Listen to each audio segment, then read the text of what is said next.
Hello everyone, welcome back to the channel.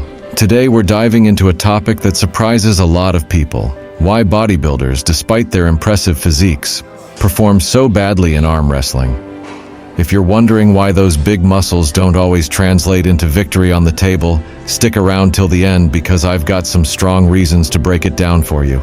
First off, let's talk about the difference between size and functional strength. Bodybuilders focus on hypertrophy, which is all about making the muscles bigger. They lift weights in a controlled manner, often with a focus on isolation exercises to maximize muscle growth.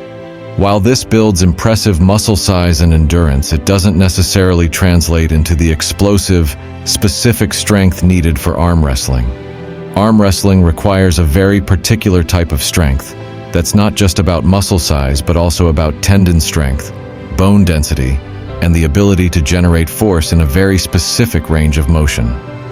While a bodybuilder might be able to curl a heavy dumbbell or press a lot of weight, these movements don't directly mimic the dynamic, explosive pulling and rotating motions involved in arm wrestling.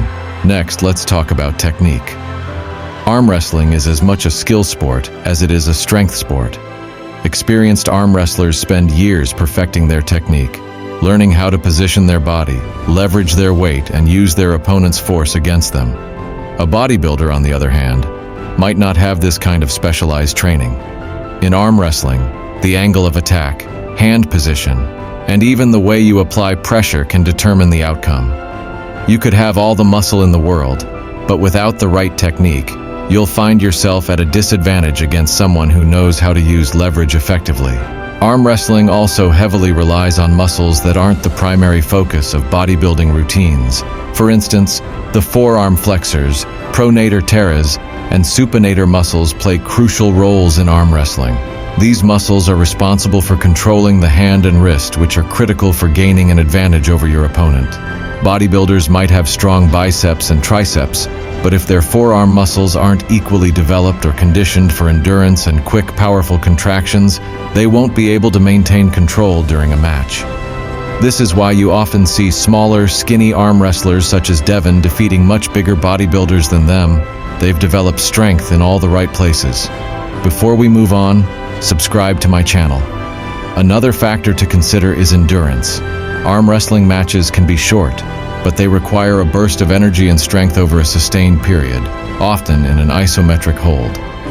Bodybuilders train for endurance, but usually in the context of high-rep sets over longer periods, not in short, intense bursts of power.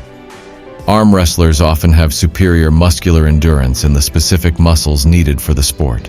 This endurance allows them to maintain maximal effort during those crucial moments in a match, while a bodybuilder's energy systems may not be as finely tuned for such explosive demands. So, there you have it.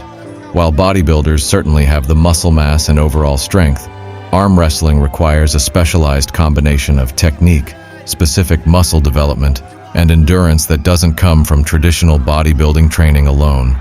If a bodybuilder wants to succeed in arm wrestling, they would need to change their training to develop the specific strengths and skills required for the sport. Thanks for watching. If you enjoyed this video, don't forget to like, share, and subscribe for more insights into the world of arm wrestling. And as always, keep training hard and getting bigger and stronger.